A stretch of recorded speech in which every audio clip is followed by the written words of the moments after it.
Hello everyone, welcome back. Let's begin with the new question. The question says it is felt that error in measurement of reaction temperature in Celsius in an experiment is a continuous random variable with PDF, and we are given with f of x as x cube upon 64 for 0 less than or equal to x less than or equal to 4, and f of x is 0 otherwise, and we need to verify whether f of x is a PDF.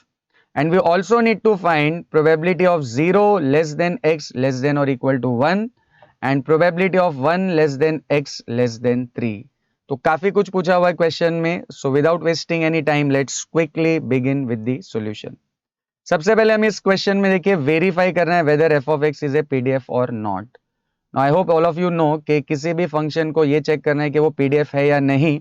उसके लिए what is the condition? The condition is this: integral minus infinity to infinity f of x d x must be equal to 1.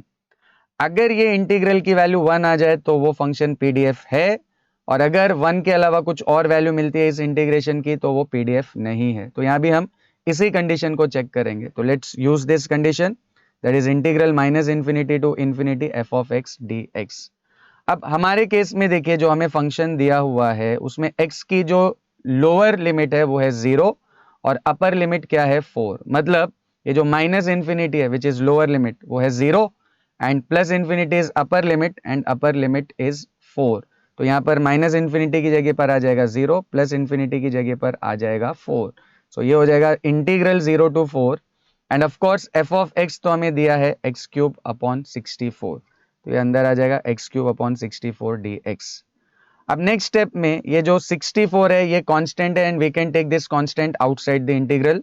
तो next step में 1/64 will be outside और integration के अंदर सिर्फ क्या बचेगा x cube d x. So 1/64 integral 0 to 4 x cube d x.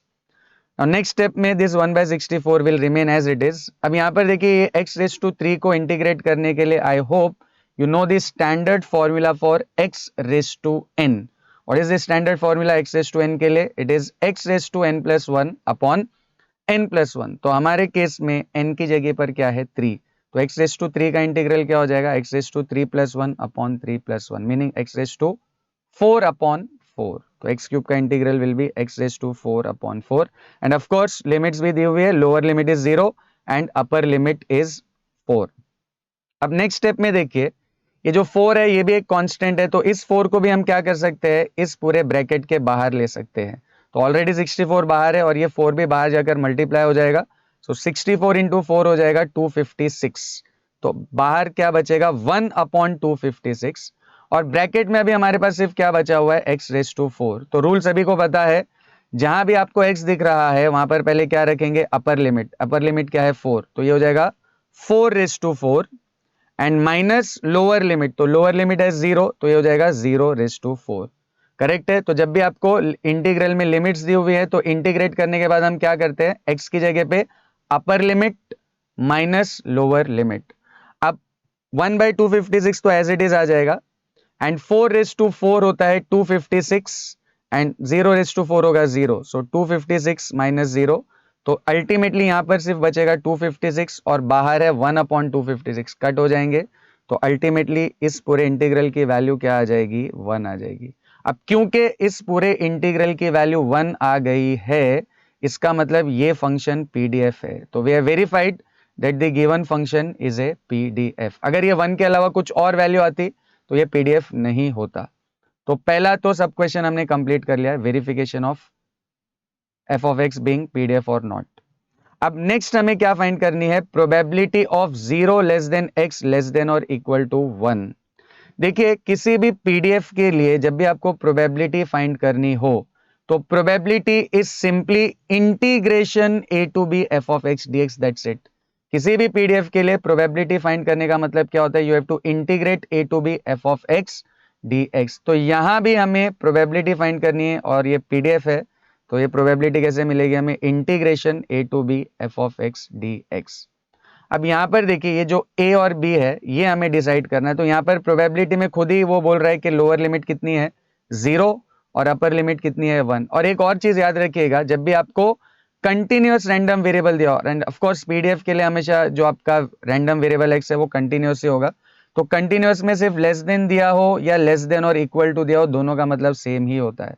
सिर्फ less than हो या लेस देन और इक्वल टू हो, both are one and the same. तो यहाँ पर लोअर लिमिट आपकी क्या है 0 और अपर लिमिट क्या है 1। तो ये नेक्स्ट स्टेप में क्या हो जाएगा, integration 0 to 1 and F of x क्या है x cube upon 64 dx।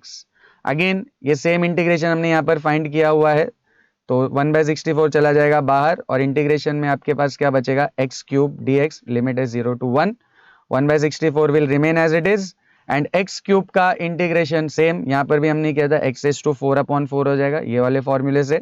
So x race to 4/4, but यहाँ पर लिमिट्स क्या है 0 से लेके 1 तक। यहाँ पर लिमिट्स थी 0 to 4, यहाँ पर लिमिट है 0 to 1, यही डिफरेंस है। अब ये 4 मल्टीप्लाई हो जाएगा तो 1/256 राइट, 64 into 4 एंड पहले x की जगह पे अपर लिमिट रखोगे तो ये 1/4 एंड माइनस लोअर लिमिट 0/4। 1/4 1 ही होता है, 1 - 0 इज 1, तो इसका फाइनल आंसर हो जाएगा 1/256।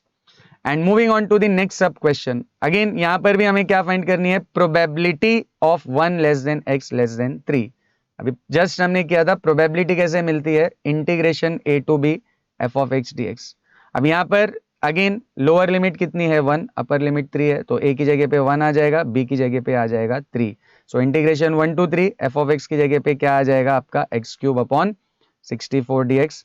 सेम प्रोसीजर 1/64 बाहर, इंटीग्रेशन में क्या बचेगा एक्स क्यूब dx, लिमिट है 1 से लेके 3 तक, एक्स क्यूब का integral same formula same result x raise to 4/4 1/64 and इसका integration will be x raise to 4/4 and limits है 1 से लेके 3 तक।